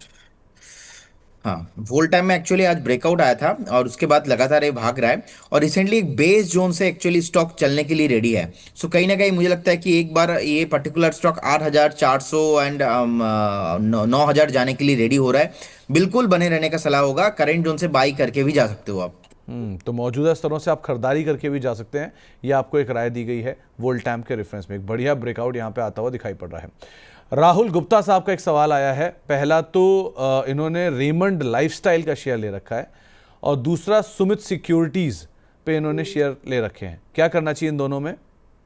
रेमंड लाइफस्टाइल अभी 1201 के आसपास का प्राइस है। एक शॉर्ट टर्म में बेस फॉर्मेशन हुआ है, एक पैराबोलिक फॉर्मेशन हुआ है। रिसेंटली डबल टॉप लगा के नीचे भी आया था। मुझे लगता है कि उनको भी बने रहना चाहिए। ऑलमोस्ट 1110 1115 के आसपास एक स्ट्रॉन्ग सपोर्ट लगाया है। तो अभी फिर से ये भाग के आपको दिखेंगे 1320 30 के आसपास। तो अभी करेंट जोन से भी 130 140 पॉइंट अपसाइड मैं देख पा रहा हूँ। अगर 1350 के ऊपर सस्टेन हो जाता है, देन आपको ये स्टॉक और भी हायर जो है प्राइस देखने को मिलेगा। तो अभी के लिए बने रहिए। 1330 के आसपास आता है तो आपको एक बार रिव्यू करना चाहिए। और आपने बताया सुमित सिक्योरिटीज, SUMMIT, ये गोयनका ग्रुप जो है, आरपीजी ग्रुप, उनकी होल्डको कंपनी के तौर पे कामकाज करती है। ओके। सर कोलकाता कनेक्शन है ये भी। सर मुझे लगता है कि ये पर्टिकुलर स्टॉक को ना एक बार अवॉइड किया जा सकता है, क्योंकि ओवरऑल शॉर्ट टर्म में एक रिकवरी आया है, लेकिन इसमें लिक्विडिटी का थोड़ा इशू है। और सेकेंड थिंग बहुत ज़्यादा लिक्विडिटी का इशू है, तो एक बार फ्रेश बाय किसी को नहीं करना। अगर किसी के पास पोजीशन है तो एक बार आप बने रह सकते हो। मुझे लगता है कि करेंट जोन से एक बार आपको अपसाइड मिलेंगे, लेकिन थोड़ा मुश्किल लग रहा है। ये इसका फंडामेंटल मुझे एक बार देखना पड़ेगा। सो क्योंकि मैं कंपनी को ट्रैक नहीं करता, बस टेक्निकल के आधार पे मैं आपको कह सकता हूँ कि इसमें लिक्विडिटी का थोड़ा इशू मुझे लग रहा है। और कहीं ना कहीं देखा जाए तो चार्ट पैटर्न भी उतना शानदार नहीं है। अब एक बार आप बने रहिए, लेकिन फंडामेंटल मुझे थोड़ा टाइम चाहिए इसको देखने के लिए सर। तो आप थोड़ा सा टाइम लगेगा, उसको आप दीजिएगा, वो ज़्यादा बेटर रहेगा। पटेल राजू साहब के पास एनटीपीसी ग्रीन है, 117 रुपये के दाम पर उन्होंने खरीदारी कर रखी है। 12% के आसपास का लॉस है। तो पूछ रहे हैं कि क्या लॉस बुक करके कहीं और शिफ्ट कर जाएं? एनटीपीसी ग्रीन सर, मुझे लगता है कि overall green theme, energy theme जब चलेगा ना तभी ये चलेगा। लेकिन अभी 96 के आसपास का एक स्टॉप लॉस आप मेंटेन कीजिए। लॉन्ग टर्म में कुछ भी प्रॉब्लम नहीं है, लेकिन क्योंकि एक बेस भी बन चुका है, तो साइकोलॉजिकली देखा जाए तो 96 एक इसका सपोर्ट है। स्टॉप लॉस लगा के आप बने रहिए। अब बहुत टाइम से ना एक कंसोलिडेशन रेंज के अंदर फंसा हुआ है, ये कंसोलिडेट कर रहा है, तो ना ही ऊपर जा रहा है ना ही नीचे आ रहा है। तो मुझे लगता है कि 115 116 इसके ऊपर सस्टेन करने पे थोड़ा बाउंस बैक यहाँ पे मिल सकता है। अगर आपका 12-13 टका लॉस हो रहा है तो मैं बोलूंगा एक बार वेट करके जाइए। लॉस बुक करने का कोई मतलब नहीं है यहाँ पे। 12-13% आप मूव आपको देखने को मिलेगा। आप स्टॉप लॉस के साथ बने रहने का सलाह होगा। तो एक राय आपको दी गई है एनटीपीसी ग्रीन के रेफरेंस में, और मेरे ख्याल से शायद ये पहली बार प्रदीप सर ने आज किसी नए आईपीओ में, किसी ब्रांडेड आईपीओ में आज उन्होंने अपनी एक राय इस तरह की दी है। वरना अब तक तो जितने भी थे, Tata tech, Bajaj housing. Actually हाँ, ओवरऑल क्योंकि सर लास्ट 6 महीने से ना मैं बोलते आ रहा हूँ इसको बाय नहीं करना। अब इतना नीचे आ चुका है तो मुझे नहीं लगता कि 96 के नीचे इसको जाना चाहिए। तो बने रहिए। अदरवाइज क्योंकि ये कंपनी बढ़िया है और ये थीम भी चलेगा, तो 12-13 टका लॉस है तो ये रिकवर हो जाएगा आपको। लेकिन फ्रेश बाय करने के लिए तो मैं एक बार इसको पूरा फ्रेश ब्रेकआउट चाहता हूँ, और जो मेरा आईपीओ हाई स्टाइल है उसके ऊपर ही लेना है। अदरवाइज ये कब चलेगा थोड़ा मुश्किल है, क्योंकि ऑलरेडी टॉप से 50% नीचे है ऑलमोस्ट। तो यहाँ से 10-11% ऊपर आपको मिल ही जाएगा। लेकिन इसके मतलब वो नहीं कि चलेगा। चलने के लिए इसको और तड़का चाहिए, इसको और टाइम टेकिंग जो है मैटर इसको देना पड़ेगा जी। तो इस लिहाज से आप नज़र रखिएगा। गौतम कुमार साहब पूछ रहे हैं, पहले तो आपके प्रशंसक हैं, फ़ैन हैं, और कल्याण ज्वेलर्स के शेयर हैं उनके पास 130 रुपये के दाम पे, 697 रुपये के दाम पे, और जेएसडब्ल्यू एनर्जी की शेयर है 521 रुपये के दाम पे। आपके फ़ैन हैं अगर प्रदीप जी, तो सेनको गोल्ड क्यों नहीं है, कल्याण ज्वेलर क्यों है इनके पास? एनीवेज, आप बताओ क्या करना चाहिए अब दोनों में? फिर से सर आप कोलकाता कलेक्शन ही लगता है ढूंढ के लेके आएंगे। देखिए कल्याण ज्वेलर्स मुझे अच्छा लगता है, एंड 517 के आसपास का प्राइस है, एंड शॉर्ट टर्म में अच्छा बढ़िया एक रिकवरी आया था, बीच में बहुत नीचे भी गिरा था। सो कहीं ना कहीं मुझे लगता है कि बिल्कुल बने रहिए। चार्ट में फ्रेश रिकवरी का संकेत आ रहा है, एंड एक बार 586 600 की तरफ जाने के लिए रेडी हो रहा है। होल्ड करने का सलाह रहेगा। और एक स्टॉक आपने बताया जेएसडब्ल्यू एनर्जी 521 पे खरीद है। ओके 532 के आसपास का प्राइस है, कंसोलिडेशन रेंज पे है। जैसे ये 562 का जो लेवल है वो ब्रेक करेगा, आपको फिर से 677 700 के आसपास भाव देखने को मिल सकता है। वहां तक जाने का हाई पॉसिबिलिटीज है। बिल्कुल बने रहिए विथ स्टॉप लॉस ऑफ 505 505 के आसपास एक स्टॉप लॉस मेंटेन कीजिए और होल्ड करने का सलाह रहेगा। तो आपको एक राय दी गई है दोनों स्टॉक को लेकर। इसके अलावा एक एनआईटी को लेकर सवाल आया है। गुंजन जी का सवाल है, आपके फ़ैन हैं, प्रशंसक हैं ये भी। 160 रुपये के दाम पे उन्होंने खरीदारी कर रखी है, यहाँ क्या करें? देखिए पर्टिकुलर स्टॉक अभी 104 के आसपास चल रहा है। मुझे लगता है कि आप 100 के आसपास का एक स्टॉप लॉस मेंटेन कीजिए। अगर इसके नीचे जाता है तो आपको बेस देना चाहिए, क्योंकि 160 पे आपने लिया, लगातार नीचे आ रहा है, कहीं ना कहीं 100 के नीचे भी जाता हुआ मैं देख पा रहा हूँ स्टॉक को, क्योंकि टेक्निकली इतना पैटर्न खराब है। ओवर अब देखेंगे लास्ट 6 महीने में कितना नीचे आया है, तो और एक एटलीस्ट स्टॉप लॉस तो आपको मेंटेन करना ही चाहिए। अगर आप 6 महीने का चार्ट देखेंगे तो लगातार मतलब स्टॉक बहुत नीचे आ चुका है। मैक्सिमम 100 पे एक स्टॉप लॉस साइकोलॉजिकल लेवल है, 100 पे एक स्टॉप लॉस मेंटेन कीजिए, बने रहिए आप, क्योंकि ऑलरेडी एक आपको लॉस हो ही रहा है।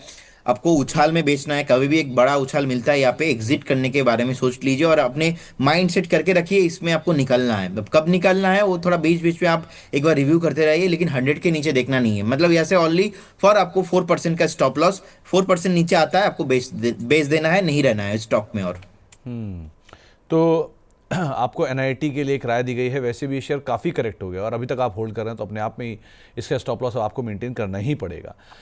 एक सवाल आया है जेके टायर को लेकर, हिमांशु नारंग साहब का, पूछ रहे हैं कि इसमें करना क्या चाहिए, आप क्या राय रखते हो? रिसेंटली टायर स्पेस में एक वॉल्यूम के साथ ब्रेकआउट आया है और मुझे लगता है कि होल्ड रखना चाहिए। आपको एक बार 463 470 नेक्स्ट वीक में ही आते हुए दिखाई देंगे, तो बिल्कुल बने रहने का सलाह होगा। तो 463 470 शायद नियर टर्म में आता हुआ दिखाई पड़े। आज पूरा टायर स्पेस ऊपर है, जेके टायर में एक स्पाइक आया, C8 में एक स्पाइक आया और सभी हरे निशान में कामकाज भी कर रहे हैं। रूबी वर्मा जी का एक सवाल है, इंटरेस्टिंग सवाल है, जरा गौर से सुनिएगा प्रदीप सर। ये बोल रहे हैं कि 200 रुपये के नीचे कोई बेस्ट बाइंग स्टॉक बताइए। आपको समझ में आता है क्या कि 200 रुपये के नीचे, 200 रुपये के ऊपर, 100 रुपये के नीचे, 80 रुपये के ऊपर? ये मतलब आमतौर पे मैंने मार्केट में देखा है सब्जी लेते टाइम कि इतने रुपये के नीचे की चीज़ दिखाओ, उतने रुपये के नीचे, या साड़ियों की दुकान पे देखा है इतने नीचे की साड़ी दिखाओ। आपको ऐसा दिखता है क्या कुछ? एक्चुअली सर, जब हम मार्केट में न्यू आते हैं ना, तब हमको लगता है कि कोई 15 टका का स्टॉक है, ले लेता हूँ 15,000, अरे ये मल्टीबैगर होगा तो भाई साहब हम तो पैसा ही पैसा होगा वो तो वोडाफोन ऐसा। है ना, उम्मीद कभी, हाँ। उम्मीद है ना उसमें, उम्मीद कभी मरने नहीं देगी, मतलब भाव कभी जीने नहीं देगा, उम्मीद कभी मरने नहीं देगी, वैसा हाल चलता रहता है उसमें। देखिए वोडाफोन आइडिया को लेके लास्ट 2-3 दिन कितना क्रेज हुआ। आज जैसे ही 10% नीचे गिरा, बहुत सारे लोग मुझे थैंक यू मैसेज कर रहे हैं कि सर आपने तो मना किया था, अब कि बहुत बढ़िया है, हमने नहीं लिया। सो सर यही होता है, लोगों का साइकोलॉजी है। अब मैं ऐसे नहीं देखता, मुझे लगता है कि जो कंपनी बढ़िया फंडामेंटल आपको समझ में आता है, सिंपल सा कंपनी का टॉप लाइन देखो, एबिटा देखो, पी थोड़ा देख लीजिए, नीट प्रॉफिट देख लीजिए। जिंदगी में हमारा मेन चीज होता है कि आत्मा चले जाएंगे तो हम नहीं रहेंगे। कोई भी कंपनी का होता है वो रेवेन्यू। अब देखिए रेवेन्यू कितना हो रहा है, नेट प्रॉफिट कितना कमा रहा है, तो फंडामेंटली उतना पढ़ाई करने की जरूरत होता नहीं है। कुछ कुछ बेसिक टर्म्स है वो थोड़ा आप जानिए। उसके बाद technically trend is your friend. अगर आप ट्रेंड में जा रहा है, प्राइमरी ट्रेंड सेकेंडरी ट्रेंड सही है, तो फिर आप लेके जाइए। अब उसमें आप 100 रुपया का स्टॉक, 200 रुपये का स्टॉक, 500 रुपया का स्टॉक, ऐसा कंपेयर मत कीजिए। अब अगर 200 रुपया के नीचे, अगर ऐसा ही आपका मानना है कि नहीं मुझे फिर भी 200 रुपया के नीचे कोई भी स्टॉक चाहिए, तो मुझे लगता है कि शॉर्ट टर्म में मैंने ऑलरेडी 1-2 दिन में डिस्कशन भी किया है। एक है अशोक लेलैंड, सेकंड थिंग है टाटा स्टील। ये दोनों काउंटर मुझे फंडामेंटल बहुत बढ़िया लगता है, बिजनेस भी समझ में आता है और ट्रेंड भी बहुत बढ़िया जा रहा है। तो मुझे लगता है कि मीडियम टू लॉन्ग टर्म के लिए आप दोनों स्टॉक को एक बार एकोमोडेशन करके जा सकते हो जी। तो सर भाव पे फोकस कम करके वैल्यू पे फोकस करिए, वो ज़्यादा अंतर है। कई बार ऐसा होता है कोई शेयर का भाव होता है 10,000 लेकिन उसकी वैल्यू इतनी सस्ती होती है उसके बावजूद भी। आपको यकीन नहीं आ रहा तो आपको एक इंटरेस्टिंग बात बताता हूँ। गूगल का दाम $350 के आसपास पहुँच गया है, जबकि उसका पी सिर्फ 25 है अभी भी, इतनी बड़ी तेज़ी के बाद, ऑल टाइम हाई खड़े होने के बावजूद भी, क्योंकि वहाँ पर धंधा इतना अच्छा चल रहा है कि उसके बाद भी वो उस दाम को जस्टिफाई कर पा रहे हैं। और कई कंपनियां ऐसी जो वोडाफोन 8 रुपये के दाम पर है, जितनी कंपनी की मार्केट कैप नहीं है उससे 4 गुना कंपनी के ऊपर डेट खड़ा हुआ है। सो अंतर समझिए कि भाव और वैल्यू में एक बड़ा डिफरेंस होता है। एनीवेज वो आगे आपको अपने आप बाजार समझा ही देगा। अदानी ग्रीन क्या खरीदारी करनी चाहिए, ये जय गोविंद सिंह साहब पूछ रहे हैं, और अगर खरीदारी करनी चाहिए तो कहाँ करनी चाहिए? देखिए कल भी मैंने बताया था, मेरा long term and mid term का व्यू बहुत ही पॉजिटिव है और मुझे लगता है कि एक बार आपको 1550 1600 इजीली आपको देखने को मिल सकता है। अगर खरीदारी करना है यहाँ पे करेंगे। कल को अगर 4% नीचे आया, सो अगर उतना रिस्क लेने के लिए आप रेडी हो तो करेंट जोन से बाय करके जाइए। बाकी मैं तो अदानी ग्रीन को 980 950 से रिकमेंड करते आ रहा हूँ। 1115 भी है, आपको 1500 1600 का भी भाव मिलेगा। लेकिन 1-2 दिन 1-2 हफ्ते के लिए ट्रेड नहीं है। अदानी मीन्स वॉलेटिलिटी ऑलवेज मैं बताता हूँ, आप डाउन आपको होते हुए दिखाई देंगे। मैं तो अगर मैं मेरा पोर्टफोलियो में अगर आज होता तो मैं तो 1600 1700 के ऊपर बेचता डेफिनेटली। उससे पहले तो मैं बेचने का नाम ही नहीं लूंगा और 2-4 महीना 6 महीना चुपचाप बैठे रहने का है इस पर्टिकुलर स्टॉक को लेके। मुझे लगता है कि जिस तरीके का थ्रेड था वो सब कुछ निकल चुका है, रिजल्ट बढ़िया आया था। सो कहीं ना कहीं आप बने रहिए इसमें, आप मोमेंटम में ही आपको बेचना है और भी ऊपर का प्राइस आपको मिलेगा। तो आपको एक राय अदानी ग्रीन एनर्जी के लिए दी गई है, आप उसको उस हिसाब से देख सकते हैं। श्रवण सिंह साहब का एक सवाल है, वो आपसे पूछना चाह रहे हैं कि उनके पास कैपिटल तो लिमिटेड रहता है और ये ज़्यादातर सबके साथ ही है। श्रवण साहब ने बोल दिया, बाकी लोग बोलते नहीं हैं। सबके पास कैपिटल लिमिटेड होता है और बहुत सारे ट्रेड बाजार में बताए जाते हैं। सो कैसे चुना जाए कि कौन सा ट्रेड लेना है, कौन सा ट्रेड नहीं लेना है, कैसे कैपिटल को मूव कराना है, क्या करें? अभी देखिए सुमित सर, इसमें क्वेश्चन क्या आ जाता है ना, मैं उनको जानता नहीं हूँ। अब हम्म। मान लीजिए वो मेरे तरह आदमी है कि 100% लॉस भी हो जाए उनको कोई प्रॉब्लम नहीं है। अब मान लीजिए वो आदमी ऐसा है कि 5% भी लॉस हो जाए तो मतलब उनको बहुत दिक्कत हो जाएगा। तो ये एडवाइस देना कि आप आपके पास कैपिटल लिमिटेड है और आप कहाँ पे इन्वेस्ट करोगे, उससे पहले तो मुझे ये जानना चाहिए था कि आपका रिस्क कितना आप ले सकते हो। तो क्वेश्चन एक्चुअली वैसा होना चाहिए था। तो अभी मुझे लगता है कि अगर आप छोटा मोटा रिस्क लेना चाहते हो तो आप म्यूचुअल फंड के साथ जाइए, आप इंडेक्स फंड लेके बैठिए, आप आईटीबीज लेके बैठिए। आईटीबीज भी अभी बहुत नीचे है। कुछ आईटीबीज, कुछ पीएसयू बीज लेके बैठ जाइए, कुछ प्रॉब्लम नहीं है। अगर कैपिटल लो है आपका और आप चाहते हो कि आपका ज़्यादा रिस्क ना दिखे आपको, तो सीधा सीधा इंडेक्स फंड लीजिए और बैठ जाइए। और अगर आप स्टॉक मार्केट पे इन्वेस्टमेंट करना चाहते हो तो थोड़ा डाइवर्सिफाई करके लीजिए। रिलायंस अभी बहुत बढ़िया वैल्यूएशन पे है, रिलायंस लीजिए। टीसीएस अभी बहुत बढ़िया वैल्यूएशन पे, टीसीएस लीजिए। डिफेंस से एचएएल भी अभी बहुत नीचे चल रहा है एज पर द वैल्यू। अगर हम देखेंगे अभी भी एचएएल बीएल जैसे स्टॉक्स बहुत ही उतना ऊपर प्राइस आया नहीं है, सही वैल्यू के साथ अभी चल रहा है। तो मुझे लगता है कि ऐसे करके डाइवर्सिफिकेशन आप करके लीजिए तो आपके लिए एक लॉन्ग टर्म और मिड टर्म में बढ़िया पोर्टफोलियो आपके लिए बनेगा, बढ़िया आपको मुनाफा भी हो सकता है जी। तो सिंह साहब, एक और इसमें चीज़ ऐड करना चाहूँगा कि आप अगर कैपिटल लिमिटेड है और आपका रिस्क भी लिमिटेड है, कि आपको ये लग रहा है कि मैं कैपिटल भी छोटा है और अगर एक ही ट्रांजैक्शन के अंदर स्टॉप लॉस ट्रिगर हो गया और मेरे पैसे खत्म हो गए तो मैं क्या करूंगा, सो बेटर आप ट्रेडिंग से थोड़े दिन दूर रहिए, धीरे धीरे इन्वेस्ट करके अपना पोर्टफोलियो बनाइए। शेयर बाजार कोई ऐसी जगह नहीं है जहां पर आइए, पैसा डालिए, कल पैसा बढ़ाइए और चले जाइए, ऐसा नहीं होता। आप धीरे धीरे इन्वेस्ट करिए, अपना कैपिटल अप्रिशिएट करते हुए देखिए और उस इन्वेस्टमेंट की जर्नी का हिस्सा बनिए। ये बहुत साल पहले किसी एक बड़े जानकार ने मुझे सिखाया था कि एक अच्छा पोर्टफोलियो बनने में 10 साल लगते हैं, जिसको जल्दी है उसे 20 साल लगेंगे। अब बाकी समय अपने आप ही बता ही देगा, तो आप उस हिसाब से काम कर सकते हैं। अदानी विल्मर, ये अमित जी के पास है, क्या करना चाहिए इसमें? देखिए आज से आईपीओ होने के बाद तो कोई रिटर्न दिया नहीं स्टॉक ने, उल्टा बहुत नीचे आ गया और बहुत सारे लोगों का पैसा डुबाया। अब कब इसका जो है फंडामेंटल लेवल पे सही होगा और टेक्निकल के आधार पे एटलीस्ट ब्रेकआउट लगाएगा, ये बताना थोड़ा मुश्किल है। मैं बोलूंगा ऐसे गिरते हुए स्टॉक को होल्ड रखना मतलब अल्टीमेटली आप जानबूझ के आपका पैसा नुकसान कर रहे हो। अभी अदानी ग्रुप में इतना ज़्यादा बढ़िया स्टॉक है, अदानी पावर है, अदानी अदानी पोर्ट है, अदानी इंटरप्राइज है। देखिए जहाँ पे बिजनेस है, धंधा समझ में आता है, और भी स्टॉक मार्केट पे इतनी कंपनीज है, वहाँ पे आप पैसा इन्वेस्ट कीजिए। अदानी व्हील मार्ट के साथ रहना मतलब अल्टीमेटली आपका पैसा नुकसान होने का चांसेस और ज़्यादा है। तो अदानी व्हील मार्ट में मुझे लगता है कि एक बार आपको एग्जिट करने का सलाह मैं दूंगा। अदानी व्हील मार्ट बताइए, Adani power? Wilmer, Wilmer, Wilmer. Okay. तो इसमें सिर्फ नाम का ही अदानी है, अदानी एग्जिट कर चुका है अब इसमें से। सो आप उस पार्ट को ध्यान रखना कि अब यहाँ से जब अदानी जी एग्जिट कर गए तो बाकी का क्या ही सिचुएशन है, कोई भी तेज़ी मिले आप उसके हिसाब से कॉल ले सकते हैं। एक सवाल आया है एसके आहूजा साहब का, इन्होंने पूछा है कि सम्मान कैपिटल 200 रुपये के दाम पे खरीदारी की हुई है, क्या करना चाहिए इसमें? देखिए 200 मुझे लगता है कि अगर आपका आपने बाई किया है थोड़ा ओवर वैल्यूड में, अपने बाई रिसेंटली किया है, तो 183 के आसपास का प्राइस है। मैं लॉन्ग टर्म में इसमें पॉजिटिव हूँ। 280 टू 300 तक पॉसिबल होगा ये रैली कंटिन्यू होते हुए। बट धीमे धीमे ये जो शॉर्ट टर्म में करेक्शन आ रहा है, ये भी एक मार्केट का पार्ट है। अब बने रहिए, कुछ भी प्रॉब्लम नहीं है। एक स्टॉप लॉस मेंटेन करके जाइए 145। ओके। प्रकाश शर्मा साहब के पास इंडस टावर के शेयर हैं, 265 शेयर हैं 345 रुपए के दाम पे, क्या इसमें बने रहें या निकल जाएं? 315 का एक स्टॉप लॉस मेंटेन कीजिए और बने रहिए स्टॉक के साथ। मुझे लगता है कि आपको ये वोडाफोन आइडिया और इंडस टावर जितने भी सिमिलर काउंटर है, सबसे बढ़िया लगता है मुझे भारतीय एयरटेल, और उसके बाद मुझे लगता है कि भारतीय एक्साकॉम। इंडस टावर भी रिस्क रिवॉर्ड रेशियो के लिए बहुत ही अच्छा प्राइस पे आपने बाई किया है। 310 के नीचे मैं देखता नहीं हूं, तो 310 विल बी और स्टॉप लॉस। 345 पे आपका बाइंग है, बने रहिए। अभी 370 चल रहा है, अभी भी आप प्रॉफिट में हो, तो बिल्कुल होल्ड करने का सलाह रहेगा। आपको 430 450 भी आने वाला दिनों में आते हुए दिखाई देंगे।